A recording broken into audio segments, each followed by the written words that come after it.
বধূর সাজে ১৩ বছরের ছোট্ট বালিকাটি মাথায় বড় একটি ঘোমটা দিয়ে বসে আছে। ভয়ে সে নড়াচড়া করার মতো শক্তিটুকুও হারিয়ে ফেলেছে।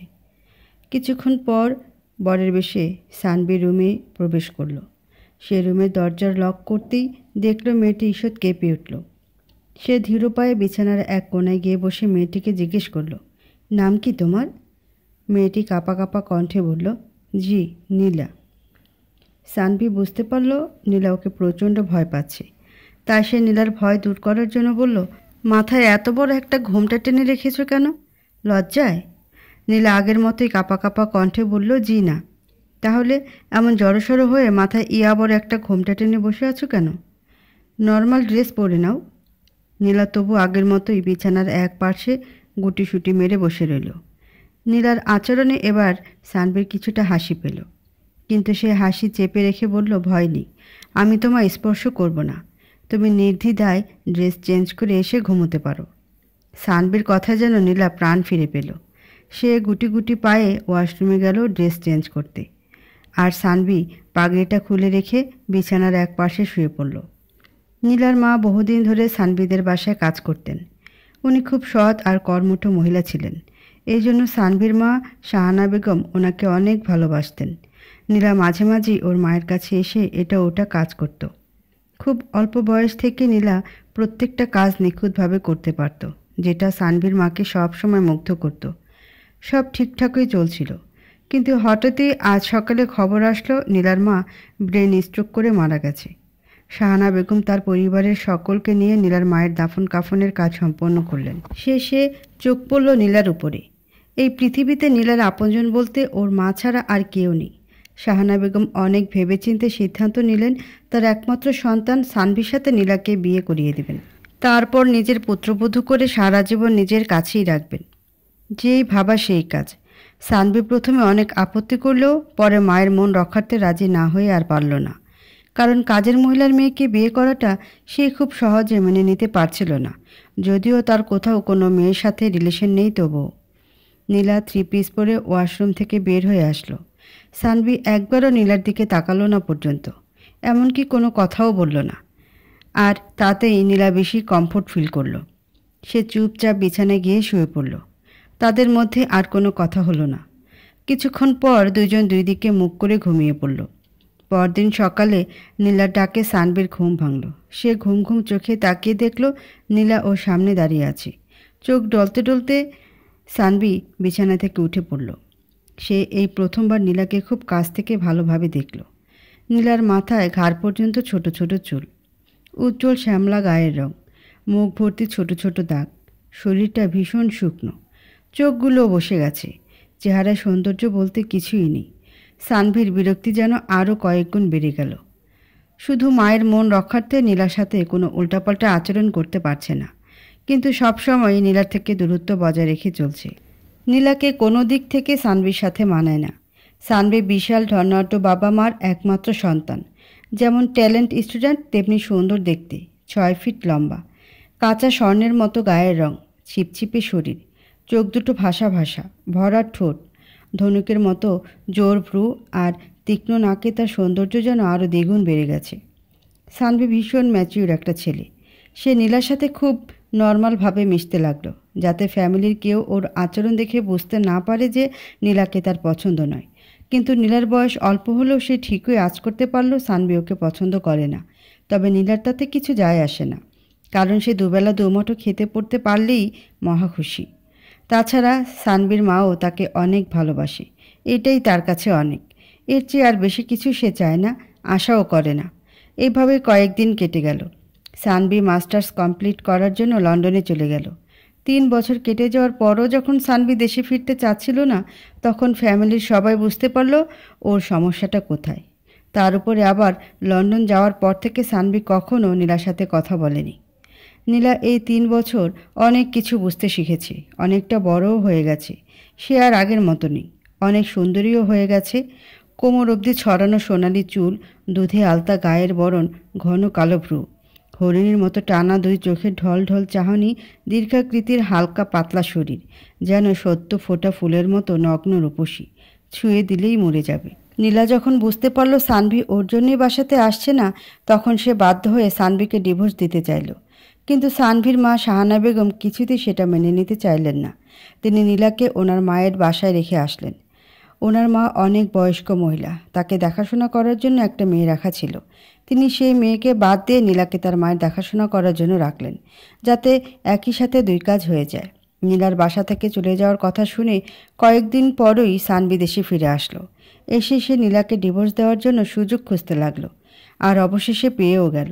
সে ওর মাকে জানালো যদি ওনারা নীলাকে ডিভোর্স দিতে না দেয় তাহলে সে লন্ডনে গিয়ে আর কখনো দেশে ফিরবে না। সে অনেক ভেবেচিন্তে শাহানা বেগম তার ছেলেকে বললেন, নীলাকে ডিভোর্স দেওয়ার দরকার নেই। সে কখনো তোর সামনে, এমনকি এই বাসাতেও আসবে না, চলবে? সানভি তবু ডিভোর্সের বিষয়টার জন্য সে মুখ ভার করে বসে রইল। শাহানা বেগম সেটা বুঝতে পেরে বললেন, তুই যদি দ্বিতীয় বিয়ে করতে চাস তাহলে করতে পারিস, এতে নীলার কোনো আপত্তি নেই। তবে সে বেচারি অনাথ মেয়ে, ডিভোর্সের কথা শুনে যদি কোনো অঘটন ঘটায় সে ভার কে নেবে? সানভি তবু চুপ করে রইল। শাহানা বেগম একটা দীর্ঘশ্বাস ফেলে বললেন, সে কখনো তোর কাছে স্বামীর অধিকার চাইতে আসবে না। অমন মেয়ে সে নয়, এতটুকু আস্থা রাখতে পারিস। সানভি নাছর বান্দা, সে কোনোভাবেই তার মায়ের কথাতে সায় দিল না। এতে শাহানা বেগম মনে মনে অনেক কষ্ট পেলেন। তবে সেটা সানভিকে বুঝতে দিলেন না, কারণ তিনি নীলাকে সারা জীবনের জন্য পুত্রবধূ করে নিজের কাছে রাখতে চেয়েছিলেন। কিন্তু ছেলের অটল সিদ্ধান্তে তিনি হার মেনে গেলেন। কয়েকদিন পরেই নীলার কাছে এক দুঃসংবাদ আসলো, সানভি ওকে ডিভোর্স পেপার পাঠিয়েছে। সে প্রথমে কিছুটা কষ্ট পেলেও পরক্ষণে নিজেকে সামলে নিল। সানভির দেওয়া অবহেলা সহ্য করতে করতে সে এখন অনেক বড় বড় কষ্ট হজম করতে শিখে গেছে। নীলা ডিভোর্স পেপারটা হাতে নিয়ে সানভিদের বাসায় রওনা দিল, কারণ সে আজ সানভিকে অনেক কিছু বলতে চায়, যেগুলো সে 3টা বছর ধরে মনের মধ্যে জমা করে রেখেছে। সানভি বাইকটা স্টার্ট করে লুকিং গ্লাসে তাকাতেই দেখল এক পরমা সুন্দরী মেয়ে মাথা নিচু করে তাদের বাসায় প্রবেশ করছে। পরনে তার হালকা আসমানি রঙের একটা শাড়ি, মাথায় আঁচল তুলে দেওয়া, হাতে একটা সাদা কাগজ। মেয়েটিকে যতক্ষণ পর্যন্ত লুকিং গ্লাসে দেখা যায় সানভি ততক্ষণ পর্যন্তই তাকিয়ে দেখল। তবে মেয়েটিকে যে সে এত নিখুঁতভাবে দেখছে সেটা কিন্তু সে বুঝতে পারছে না, কারণ সে এক দৃষ্টিতে মাতৃর দিকে তাকিয়ে হেঁটে যাচ্ছে। মেয়েটি যখন একদম সানভির পাশ দিয়ে হেঁটে যেতে লাগলো তখন সানভি ইচ্ছা করে জোরে একটা হর্ন দিল, আর অমনি মেয়েটির হাত থেকে কাগজটি পড়ে গেল। সে যখনই নিচু হয়ে কাগজটি উঠাতে গেল তখন তার মাথা থেকে আঁচল পড়ে গেল, আর সানভি চোখ ভরে তাকে দেখে নিল। সে এমন অপরূপা সুন্দরী মেয়েকে আগে কখনো দেখেনি। মেয়েটি কাগজ তুলে নিয়ে আবার মাথা নিচু করে সামনের দিকে হেঁটে যেতে লাগলো। কিন্তু কয়েক পা এগোতেই সে হাঁটতে হাঁটতে পেছন ঘুরে সানভির দিকে তাকালো। খুব তীক্ষ্ণ দৃষ্টিতে এক পলক তাকিয়ে আবার মুখ ঘুরিয়ে নিল। মেয়েটির অমন তীক্ষ্ণ চাহনিতেও সানভির নেশা ধরে গেল। সে পুরোই ক্রাশ খেয়ে গেল। সানভির ইচ্ছে করছিল কোর্টে না গিয়ে মেয়েটির পিছু পিছু বাসায় প্রবেশ করতে, কিন্তু তাতে মেয়েটির কাছে তার ওয়েট কমে যাবে ভেবে সোজা কোর্টের অভিমুখে রওনা দিল। শাহানা বেগম তখন ডাইনিং রুমের সোফায় বসে পেপার পড়ছিলেন। এমন সময় নীলাকে দেখে উনি যেন আকাশ থেকে পড়লেন। নীলা ওনার অবস্থা কিছুটা আঁচ করতে পেরে বলল, ভয় পেও না বড় মা, আজ আমি কোনো আবদার নিয়ে আসিনি, শুধু ওনার সাথে কিছু কথা বলতে এসেছি। শাহানা বেগম নীলার কথা শুনে হতভম্ব হয়ে গেলেন। কয়েক সেকেন্ড পর আমতা আমতা করে বললেন, আমি খুব করে চেয়েছিলাম মা, সারা জীবন তোকে নিজের কাছে আগলে রাখতে, কিন্তু সে তো খাঁটি সোনা চিনতে জানল না। নীলা কোনো কথা না বলে চুপচাপ মাথা নিচু করে বসে রইল। শাহানা বেগম সানভিকে ফোন দিয়ে বাসায় আসতে বললেন। মায়ের ফোন পেয়েই সাথে সাথে সে বাসায় রওনা দিল, যদি বাসায় গিয়ে ওই মেয়েটিকে আবার দেখতে পায় সেই আশায়। কিছুক্ষণ পর সানভি বাসায় আসলো এবং তার মনোবাসনাও পূর্ণ হলো। সে মেয়েটিকে সোফায় বসে থাকা অবস্থায় দেখতে পেল। মেয়েটিকে দেখা মাত্রই তার মনে ব্যান্ড বাজতে লাগলো। যদি কোনোভাবে পটিয়ে পাটিয়ে নেওয়া যায় মনে মনে তার ছক কষতে লাগলো। সানভি, বৌমা তোর সাথে কিছু কথা বলতে এসেছে। শাহানা বেগমের কথায় সানভির চমক ফিরল। সে আশ্চর্যের সর্বোচ্চ সীমায় পৌঁছে গিয়ে বলল, বৌমা। সানভির মুখে বৌমা কথা শুনে শাহানা বেগম ভাবলেন হয়তো বৌমা বলাতে সে রাগ করেছে, তাই তিনি বিষয়টা সহজ করার জন্য বললেন, নীলা তোর সাথে কিছু কথা বলতে এসেছি। সানভির কাছে এতক্ষণে বিষয়টা পরিষ্কার হলো। সে বুঝতে পারল এই মেয়েটাই তার স্ত্রী ছিল, কিন্তু সে অবাক হয়ে গেল এই ভেবে যে সেদিনে সে ছোট্ট বালিকাটি আজ এত বড় হয়ে গেছে। এত রূপসী হয়ে গেছে। কতটা অবহেলায় আর অযত্নে তার বাল্যকাল কেটেছিল যে অমন চাঁদের মতো সুন্দর মুখখানি কালো মেঘের আবরণে ঢেকে গিয়েছিল। সানভি মনে মনে বেশ অনুতপ্ত হলো।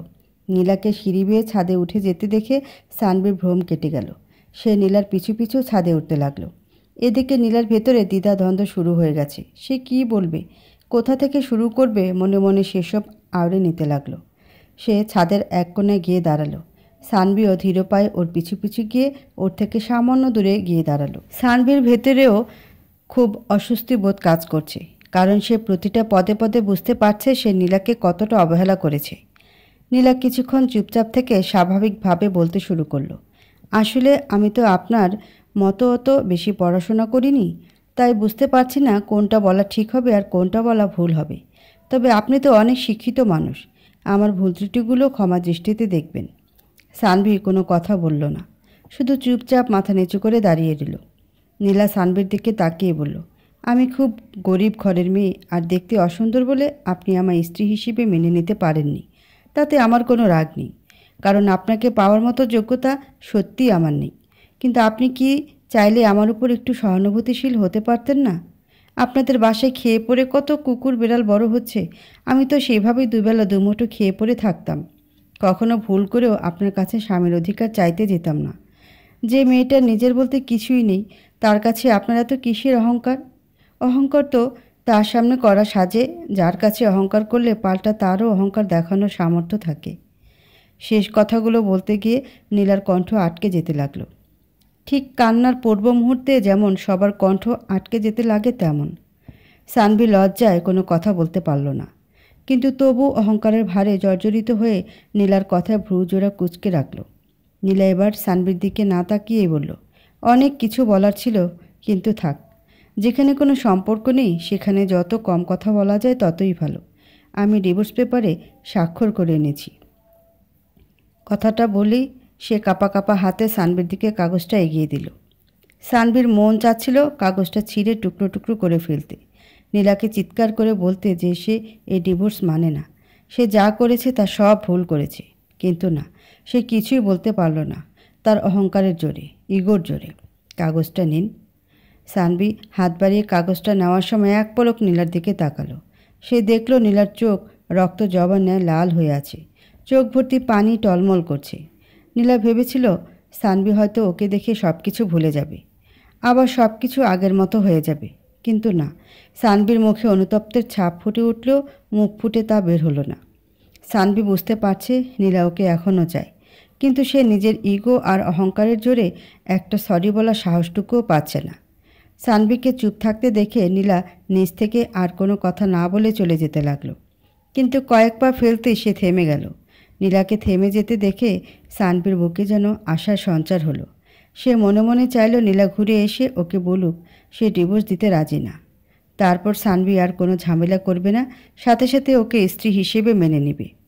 সানভি মনে মনে এইসব জল্পনা কল্পনা করতেই দেখল নীলা ওর খুব কাছাকাছি এসে দাঁড়িয়েছে। ওর চোখে পানি টলমল করছে, একটু ছোঁয়া পেলেই যেন শ্রাবণের মেঘ দ্বারার মতো ঝরে পড়বে। নীলা মাথা নিচু করে কাঁপা কাঁপা কণ্ঠে বলল, আমি কি আপনাকে একবার জড়িয়ে ধরতে পারি? কথাটা বলার সাথে সাথেই নীলার চোখ বেয়ে পানি ঝরতে লাগলো। সানভি একটু এগিয়ে যেতেই নীলা ওকে খুব শক্ত করে জড়িয়ে ধরে বলল, আমি ভেবেছিলাম আমার চেহারা খারাপ ছিল জন্য আপনি আমায় পছন্দ করেন না, স্ত্রী হিসেবে মানেন না, সেজন্য আমি কত যত্নে নিজেকে একটু একটু করে সাজিয়ে গুছিয়ে নিয়েছি। কিন্তু না, আমার ধারণা ভুল ছিল, আমি আপনার যোগ্যই না। এবার সানভির মুখ ফুটল। সে ধীর গলায় বলল, এসব নিয়ে কথা বাড়িয়ে আমায় আর ছোটো করিও না প্লিজ। নীলা সানভির গলা থেকে এক হাত নামিয়ে নিয়ে ওর চোখে চোখ রেখে বলল, আপনি জানেন আমি আপনার কথা রোজ কতবার ভাবতাম? কতবার? যতবার আমি নিঃশ্বাস নিতাম ঠিক ততবার। কিন্তু আফসোস, সেই 3 বছরের মধ্যে আপনার হাতে 1 সেকেন্ডও সময় হয়নি আমার জন্য। কথাটা বলেই সে সানভিকে ছেড়ে দিল। সানভি মনে মনে অবাক হয়ে গেল। যে মেয়েটাকে সে দিনের পর দিন ইগনোর করে গেছে, সে মেয়েই কিনা তাকে দিনের পর দিন একটু একটু করে ভালোবেসে ফেলেছে। নিজেকে সে অনেক ভাগ্যবান মনে করল, কিন্তু মুখ ফুটে কিছু বলতে পারল না। এটাই সানভির বড় প্রবলেম, আত্ম অহংকারের একদম গাছের মগডালে উঠে বসে থাকবে। মুখ ফুটে কিছু বলবে না, কিন্তু ভেতর ভেতর কাঙ্ক্ষিত বস্তুটি পাওয়ার জন্য কুড়ে কুড়ে মরবে। অস্বাভাবিক কোনো আচরণ করবে না ঠিকই, কিন্তু নিজের জেদ পূরণ করতে গিয়ে অনেক দুঃসাধ্য কাজও সহজ সাধ্যে করে ফেলবে। তার এসব চুপচাপ নীরবতা নীলার কাছে ভীষণ কষ্টকর হয়ে দাঁড়ালো। সে মুহূর্তের মধ্যেই সানবির দিকে অগ্নিদৃষ্টি নিক্ষেপ করে বলল, ভয় নেই। আমি যদি গলে পচে মাটির সাথে মিশেও যাই, তবু কখনো আপনার কাছে স্বামীর অধিকার চাইতে আসবো না, কখনো না। ভালো থাকবেন। কথাটা বলে সে খুব দ্রুত পায়ে চলে যেতে লাগলো। সানবির উত্তরের অপেক্ষা করার মতো ধৈর্য আজ তার শেষ হয়ে গেছে। নিচে যেতেই শাহানা বেগম নীলার হাতটা খপ করে ধরে বললেন, তুই আমায় কথা দে মা, রাগের মাথায় উল্টাপাল্টা কিছু করবি না। নীলা কিছুক্ষণ পর একটা দীর্ঘশ্বাস ফেলে বলল, তুমি আমায় নিয়ে একদম চিন্তা করবে না বড় মা। দেখবে একদিন আমি ঠিকই নিজেকে গুছিয়ে নিতে পেরেছি। নীলা আর বিন্দু মাত্র দেরি না করে চলে যেতে লাগলো। সানভি সিঁড়ি বেয়ে নিচে নামতেই দেখল নীলা খুব দ্রুত গতিতে চলে যাচ্ছে। ওর মাথায় কোনো কিছু কাজ করলো না। সোজা রুমে গিয়ে সশব্দে দরজাটা লাগিয়ে দিয়ে শুয়ে পড়ল। নীলা ট্যাক্সি করে ওর বান্ধবী জেসিকার বাসায় চলে গেল। জেসিকা ওর ছোটবেলার বান্ধবী। সে অনেক ধনী ঘরের মেয়ে, পেশায় একজন ফ্যাশন ডিজাইনার। নীলা ওর কাছে গিয়ে সব কিছু খুলে বলল। সব শুনে সে একগাল হেসে বলল, এ আবার কি সমস্যা? আমার সাথে খাবি দাবি থাকবি, নো প্রবলেম। আর তোকে আমি ফ্যাশন ডিজাইনিংয়ের সব কাজ শিখিয়ে দিব। তুই তো হাতের কাজে অনেক এক্সপার্ট, খুব সহজে সব কিছু আয়ত্ত করতে পারবি। স্যালারিও অনেক বেশি। নীলা কৃতজ্ঞতায় মুখ লাল করে বলল, আমি কখনোই ভাবিনি জেসি তুই আমায় এত ভালোবাসিস। Love you. পরে জানি আমায় আবার ভুলে যাস না, তাহলেই হবে। নীলা খুশিতে কান্না করে ফেলল। সে জেসিকাকে জড়িয়ে ধরে বলল, তোর এই উপকার আমি সারা জীবন মনে রাখব। 2 দিন পরের ঘটনা। সানভি অলরেডি নীলার ঠিকানা কালেক্ট করে ফেলেছে। শুধু এতটুকুই নয়, নীলার পেছনে ওর ফ্রেন্ড সিয়ামকে ডিটেকটিভ হিসেবে লাগিয়ে রেখেছে। নীলা কখন কোথায় যায় কী করে সব কিছু সিয়াম ফলো করে ওকে বলে দেয়। এই কাজের জন্য অবশ্য সিয়ামকে সে বেশ মোটা অঙ্কের টাকা দিয়েছে।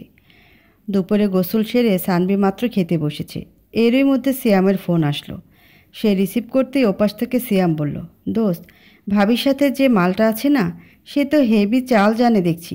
ভাবিকে নিয়ে শপিং মলে এসেছে, সাথে একটা ছেলেকেও এনেছে। তুই কি আসবি? লোকেশন অন কর, আমি এখনই রওনা দিচ্ছি। সানভি আর খাওয়া হলো না। সে হাত ধুয়ে রুমে গিয়ে ড্রেস চেঞ্জ করেই রওনা দিল। ওর মাথা এখন হ্যাং হয়ে গেছে। নীলা আর জেসিকার সাথে যে ছেলেটি ছিল সে মূলত মেয়েলি টাইপের, থার্ড জেন্ডার যাকে বলে আর কি। সে জেসিকার অ্যাসিস্ট্যান্ট। সিয়াম ছেলেটাকে ভালোভাবে না দেখেই সানভিকে ওইসব বলে দিয়েছে। এখন জানার পর সে পড়ে গেছে মহাবিপদে। না জানি সানভি ওকে কী বলে। নীলা ড্রেস চয়েস করতে করতে হঠাৎই খেয়াল করলো সানভি লিফট থেকে নেমে 3rd ফ্লোরে আসছে। নীলারাও 3rd ফ্লোরেই আছে। সানভিকে দেখে সে থমকে দাঁড়ালো। সে ভাবতে লাগলো সানভি এখানে কি করতে আসছে। সানভি ধূসর রঙের একটা শার্ট আর জিন্স প্যান্ট পরেছে। শার্টের বোতাম কয়েকটা খোলা রেখেছে। ভেতরে সাদা রঙের গেঞ্জিটা দেখা যাচ্ছে। চোখে সানগ্লাস, এক হাতে বাইকের চাবি আর এক হাতে ফোন। কয়েক পা না যেতেই সানভিও নীলাকে দেখে ফেলল। নীলা বেগুনি রঙের একটা ওয়েটলেস শাড়ি পরেছে। নীলাকে খুঁজে নিতে ওর একটু অসুবিধা হলো না, খুব বেশি সময়ও লাগলো না। সানভি দ্রুত পায়ে নীলার সামনে গিয়ে দাঁড়িয়ে সানগ্লাসটা খুলে হাতে নিল। চারপাশে তাকিয়ে দেখলো তাদের সাথে কোনো ছেলে নেই, যেটা আছে সেটা হাফ লেডিস। কিন্তু তবু সানভির মাথায় চরচর করে রক্ত উঠতে লাগলো। সাথে সাথে ওর চোখে মুখে রাগের ছাপ ফুটে উঠল। জেসিকা কী জানি বলতে চেয়েও বলার সাহস পেল না। সিয়াম শুধু ভয়ে ভয়ে ঢোক গিলতে লাগলো।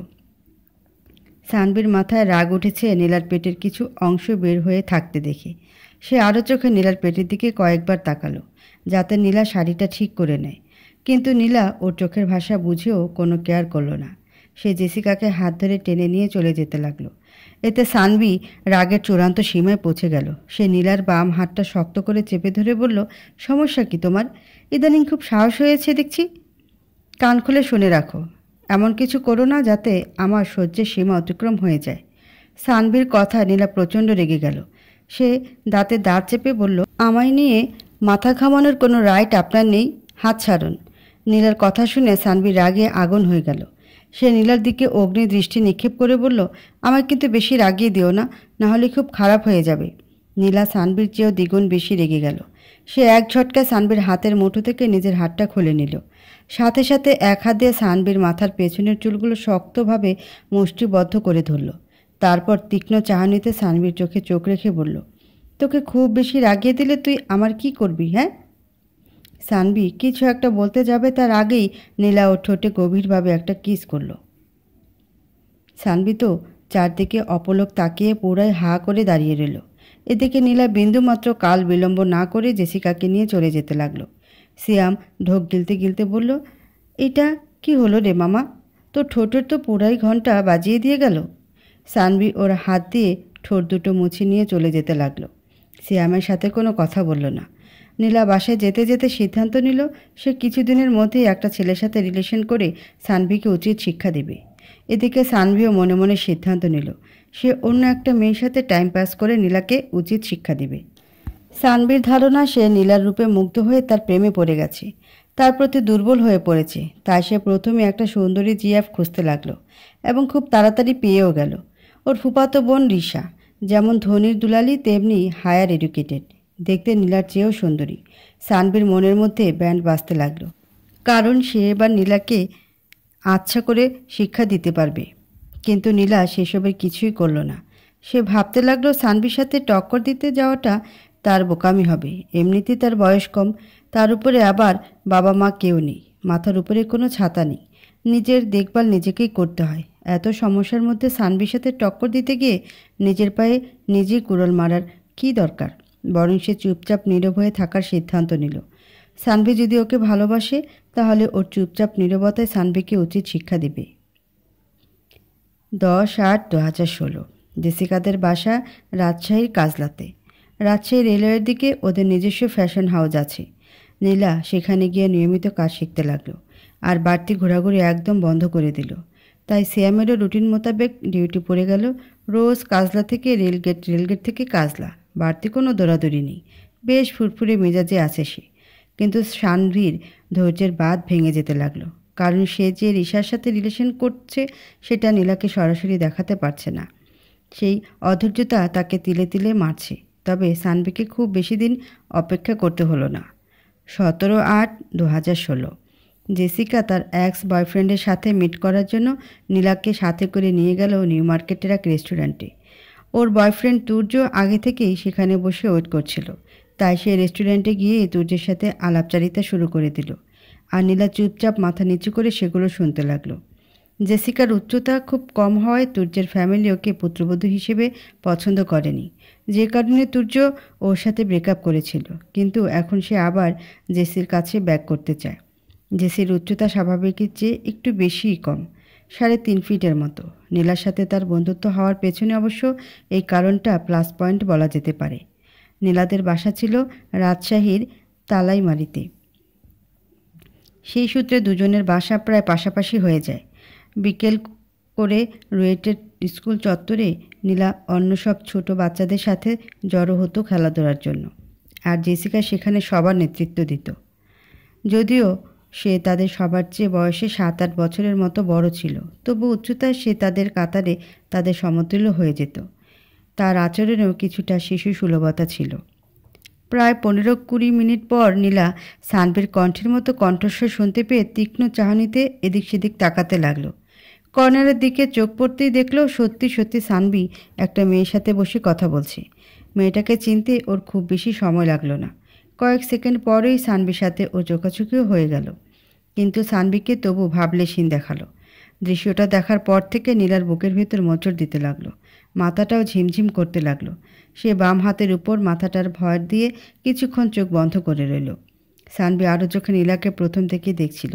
সে নীলার এক্সপ্রেশন দেখে খুশি হওয়ার বদলে কিছুটা বিষণ্ণ হয়ে গেল, কারণ সে ভেবেছিল নীলা ওকে দেখে হয়তো রেগে যাবে। কিন্তু না, সে নীলার মুখে কোনো প্রকার রাগের ছাপ দেখতে পেল না, বরং তার চোখে মুখে এক প্রকার মর্মাহত হয়ে পড়ার ছাপ দেখতে পেল।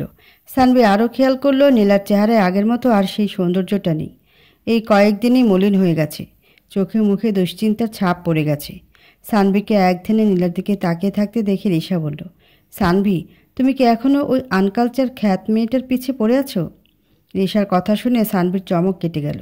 সে নীলার থেকে মুখ ঘুরিয়ে নিল, কিন্তু রিশার কথার কোনো রেসপন্স করল না। এতে রিশা কিছুটা বিরক্তি নিয়ে বলল, মামি নির্ঘাত সেকেলের মানুষ, তাই অমন নিচু ফ্যামিলির একটা মেয়ের সাথে তোমার বিয়ে দিয়েছিল। কিন্তু আমাদের মতো ইয়াং জেনারেশনের ছেলেমেয়েরা কখনো ওইসব অ্যাকসেপ্ট করবে না। তুমি যেটা করেছো সেটা একদম ঠিক করেছো বেবি। অ্যান্ড ইউ নো, আমি তোমার ছোটোবেলা থেকে কতটা লাভ করি, আর ওই খ্যাত মেয়েটার থেকে আমি সব দিক থেকে অনেক উচ্চে আছি। You know that right?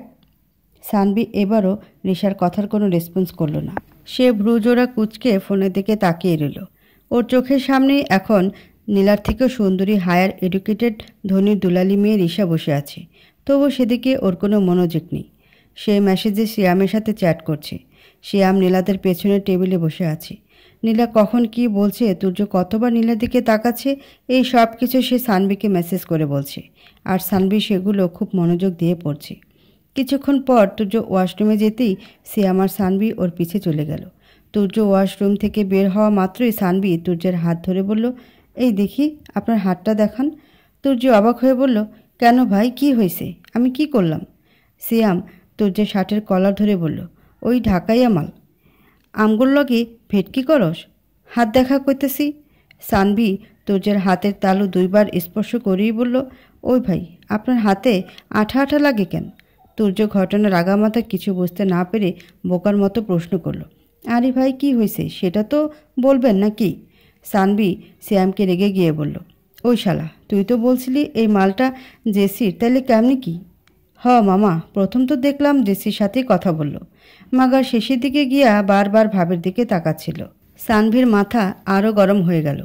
সে তুর্যের দিকে অগ্নিদৃষ্টি নিক্ষেপ করে বলল, সুন্দরী মেয়ে দেখলে কি জিভ দিয়ে লাল পড়ে? তোকে তো। সানভির কথা শেষ না হতে সেখানে জেসিকা আর নীলা উপস্থিত হয়। সন্ধ্যা গড়িয়ে যাওয়ার পরও যখন নীলা পার্কে আসলো না, তখন সানভি মিট করার আশা ত্যাগ করে বাসায় রওনা দিল। অর্ধেক রাস্তা না যেতে ওকে জেসিকা ফোন করলো। সানভি সাথে সাথে ফোনটা রিসিভ করলো। ওপাশ থেকে জেসিকা কাঁপা কাঁপা কণ্ঠে বলল, সানভি, নীলা কি তোমার সাথে আছে? সানভি বাইক থামিয়ে উত্তেজিত হয়ে বলল, না, কেন? নীলা বাসায় নেই। আসলে ওর ফোন থেকে শুরু করে সকল জিনিসপত্র রুমে আছে, শুধু ওই নেই। তুমি প্লিজ একটু আমাদের বাসায় আসো, সামনাসামনি কথা হবে। সানভি সিয়ামকে নিয়ে প্রায় বিদ্যুৎ বেগে জেসিদের বাসায় পৌঁছালো। সে নীলার রুমে গিয়ে দেখলো তার পাঠানো শাড়িগুলো বেডের উপরে পড়ে আছে। বালিশের পাশে ফোনটা উল্টো করে রাখা আছে। আনলায় ওর পরনের কাপড়গুলো গুছিয়ে রাখা আছে। রুমে বিশেষ তেমন কিছু অগোছালো চোখে পড়ল না। সব কিছু ঠিকঠাকভাবে রাখা আছে। সানভি তীক্ষ্ণ দৃষ্টিতে পুরো গোটা রুম পর্যবেক্ষণ করেও কোনো ইস্যু খুঁজে পেল না। তাই সে উদ্গ্রীব হয়ে জেসিকাকে বলল, কতক্ষণ থেকে সে নেই? জেসিকা কাঁদো কাঁদো হয়ে বলল, দুপুরে বাইরে যাওয়ার সময় আমি ওকে দেখে গিয়েছিলাম। তখন সে চুল বাঁধছিল। সন্ধ্যার একটু আগে এসে দেখি সে নেই। দরজা কি লক করা ছিল? হ্যাঁ, দরজা বাইরে থেকে লক করা ছিল। আমি ওকে পুরো বাসা তন্ন করে খুঁজেছি। ওর পরিচিত যে দুই একজনকে আমি চিনি তাদের কাছেও নক করেছি, কিন্তু কেউ ওর বিষয়ে কিছু বলতে পারছে না। শেষে বাধ্য হয়ে তোমার কাছে নক করলাম। সানভি নীলার ফোন হাতে নিয়ে দেখল কল লিস্টে শুধু ওর আর জেসির নাম্বার আছে। সানভির চোখে মুখে স্পষ্টভাবে দুশ্চিন্তার ছাপ ফুটে উঠল। সে সিয়ামকে নিয়ে নীলার পরিচিত প্রত্যেকটা জায়গায় তন্ন করে খুঁজতে লাগলো, কিন্তু কোথাও নীলার হদিস খুঁজে পেল না। শেষে বাধ্য হয়ে থানায় ডায়েরি করে বাসায় রওনা দিল। রাত প্রায় 10টার দিকে সানভি বাসায় চলে আসলো। শাহানা বেগম তখন কিচেনে রান্নাবান্না নিয়ে ব্যস্ত ছিলেন, তাই সানভির আগমন তার দৃষ্টিপাত হলো না। সানভি রুমে গিয়েই দরজা লক করে দিল। সোফার উপর বসে বাম হাত দিয়ে কিছুক্ষণ শক্ত করে কপাল চেপে ধরে রাখল। আবেগের অতিমাত্রা চলে গেলে মানুষের যেমন স্বাভাবিক সেন্স হারিয়ে যায়, সানভির সাথেও ঠিক তেমনই হলো। অনেক চেষ্টা করেও সে কান্না থামাতে পারল না। নীলার কথা মনে হতে সে হাওমাও করে কাঁদতে লাগলো। সানভির কান্নার শব্দ শুনে শাহানা বেগম দৌড়ে ওর রুমে চলে আসলো। ভেতর থেকে দরজা লক করা থাকায় সানভির নাম ধরে ডাকতে লাগলো, কিন্তু সানভি সেদিকে কর্ণপাত নেই। সে ছোট বাচ্চাদের মতো করে একটানা কাঁদতে লাগলো। কিছুক্ষণ পর সানভির বাবা এসে দরজা নক করার পর সে খুলে দিল। চোখ দুটো তার রক্ত জবার মতো লাল হয়ে আছে। সে দরজা খুলে ওর মাকে জড়িয়ে ধরে কাঁদতে লাগলো। সানভির বাবা অবাক হয়ে ওকে জিজ্ঞেস করলো, কি হয়েছে তোমার, আমায় বলো। শাহানা বেগমও একই কথা জিজ্ঞেস করলেন। কিছুক্ষণ পর সানভি কান্না থামিয়ে বলল, নীলাকে কোথাও খুঁজে পাওয়া যাচ্ছে না। শাহানা বেগম খুব স্বাভাবিকভাবে বললেন, তাতে আমাদের কি? মাথার উপর থেকে বোঝাটা নেমে গেছে, আল্লাহর কাছে শুকরিয়া আদায় কর। সানভি অভিমান করে বলল, তুমি কাকে বাইরের মানুষ বলছো মা? নীলাকে? সে কিভাবে বাইরের মানুষ হয়? অত কিছু আমি জানি না। তুই যদি ফের ওই হতচ্ছলিটার কথা তুলিস তাহলে কিন্তু আমি আর এ বাসায় থাকবো না। আর হ্যাঁ, তুই ভুলে যাস না যে তোর কথা মতোই কিন্তু সব কিছু হয়েছিল। কথাগুলো বলেই শাহানা বেগম হনহন করে তার রুমে চলে গেল। সানভি ওর বাবার 2 হাত ধরে বলল, আমি জানি বাবা, যা কিছু হয়েছে সব আমার কথাতেই হয়েছে, কিন্তু তাই বলে তোমরা এখন আমার ভুলটা কি সঠিক বলে ধরে নেবে? আমাকে আমার ভুলের প্রায়শ্চিত্ত করতে দেবে না? সানভীর বাবা খুব ভেবেচিন্তে কথা বলতে লাগলেন। তুমি তো জানো তোমার বিয়ের ব্যাপারটা তোমার মা নিজে দায়িত্ব করে নিজের ঘাড়ে তুলে নিয়েছিল, কিন্তু তোমার কিছু বোঝার ভুলে সে তার দায়িত্ব পালনে অক্ষম হয়ে এখন ভীষণ রেগে আছে। তাই আপাতত নীলার বিষয়টা এখন না ওঠানোই ভালো হবে। কথাগুলো বলেই সানভীর বাবাও ওনার রুমে চলে গেলেন। সানভি সেদিন রাতের খাবার না খেয়েই সারা রাত কাটিয়ে দিল। 2/9/2016। বিগত কয়েকদিন থেকে সানভীর ঘুম, নাওয়া, খাওয়া সব বন্ধ হয়ে গেছে। সে খুব ভোরে বাসা থেকে বের হয়ে রাত 11টা-12টা পর্যন্ত তার চেনা জানা প্রত্যেকটা জায়গায় নীলাকে তন্ন তন্ন করে খুঁজতে থাকে। বাসার কারোর সাথে ঠিকঠাক মতো কথা বলে না। রিশা যদি একটু আধটু কথা বলার সুযোগ খোঁজে তাহলে সানভীর চোখে মুখের চাহনি দেখেই সে ভয়ে কথা বলার স্বাদ হারিয়ে ফেলে।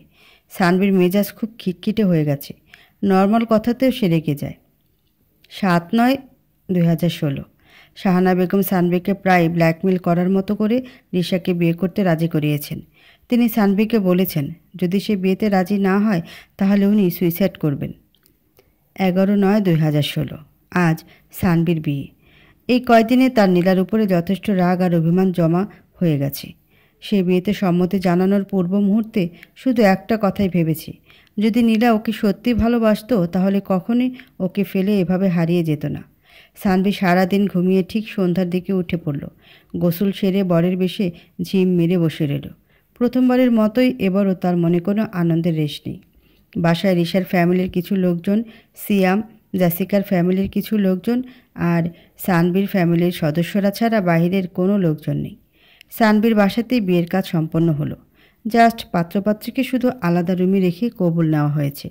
সানভি অবশ্য একবারও জানতে চায়নি কেন রিশার বাসাতে বিয়ের কাজ সম্পন্ন করা হলো না। সেদিকে তার কোনো আগ্রহ নেই। তার মাথায় এখন শুধু একটা চিন্তায় ঘুরপাক খাচ্ছে, কখন রাত পেরিয়ে ভোর হবে আর কখন সে দেশের বাইরে পাড়ি জমাবে। প্রায় মাঝরাতের দিকে সানভি বাসর ঘরে প্রবেশ করলো। যদি ওর রুমে বাসর সাজানো না হতো তাহলে সে বাসর ঘরে ভুলে করেও প্রবেশ করতো না। এসে এসে ওর প্রয়োজনীয় জিনিসপত্র গোছগাছ করতে শুরু করলো। কাপড় চোপড় থেকে শুরু করে কাগজপত্র সব। বেডের দিকে সে ভুল করেও তাকালো না। সবাই জেগে ওঠার আগেই সে খুব ভোরে বাসা থেকে বের হবে, তাই সব কিছু প্যাকেট করে নিয়ে সে গেস্ট রুমে যাওয়ার জন্য দরজার কাছে গেল, কিন্তু দরজা খুলতে গিয়ে দেখলো বাইরে থেকে দরজা লক করা। রাগে সে চিৎকার চেঁচামেচি করতে চাইল, কিন্তু ভদ্রতা বজায় রাখতে গিয়ে সেগুলো কিছুই করতে পারল না। এতক্ষণ পর সে বেডের দিকে তাকালো, আর তাকাতে সে কিছুটা চমকে গেল।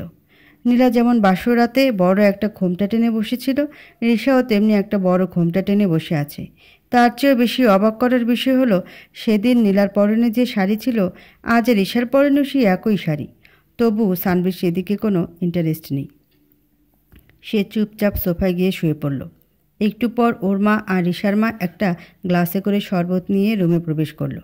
সানভি শোয়া থেকে উঠে বসলো। রিশার মা সানভীর হাতে শরবতের গ্লাসটা দিয়ে বলল, নাও বাবা, এটা আগে তুমি খাও, তারপর ওকে খাওয়াও। সানভি মুখটা কাচুমাচু করে ঢোক গিলতে গিলতে গ্লাসটা হাতে নিল। এক চুমুক খেয়ে সে রিশার কাছে দিল। রিশার ঘোমটাটা তুলতে সে যেন আকাশ থেকে পড়ল, সাথে গ্লাসটাও হাত থেকে পড়ে গেল। এই যে নীলা! সানভি ফ্যাল করে নীলার দিকে তাকিয়ে রইল। তারপর এক এক করে সবাই রুমে আসলো। রিশা, জেসি, সিয়াম। মূলত এই তিনজনেরই প্ল্যানটা ছিল। কিছুক্ষণ পরেই সানভীর ঘোর কেটে গেল। সে রিশাকে একটা বড় করে ধন্যবাদ জানিয়ে দিল। সবাই কিছুক্ষণ সানভীকে জ্বালিয়ে রুম থেকে বেরিয়ে গেল। সানভি দরজা ভেতর থেকে লক করে দিল। নীলা সানভীকে দেখে ভয়ে মুখ আমতা আমতা করে বলল, আমি কিন্তু কিছু করিনি। সানভি একটা তৃপ্তির হাসি হেসে বলল, নো প্রবলেম, আমিও জানি কিভাবে সব কিছু সুদে আসলে বুঝে নিতে হয়। কথাটা বলে সে রুমের লাইট অফ করে দিল। নীলা ঢোক গিলতে গিলতে বলল, ওই রুমের লাইট অফ করলে কেন? সানভি শয়তানি হাসি দিয়ে বলল, সরি মাই ডার্লিং, রুমের লাইটে আমারও কোনো আপত্তি নেই। সানভীর কথা শুনে নীলা তো পুরাই ফাটা বেলুনের মতো চুপসে গেল।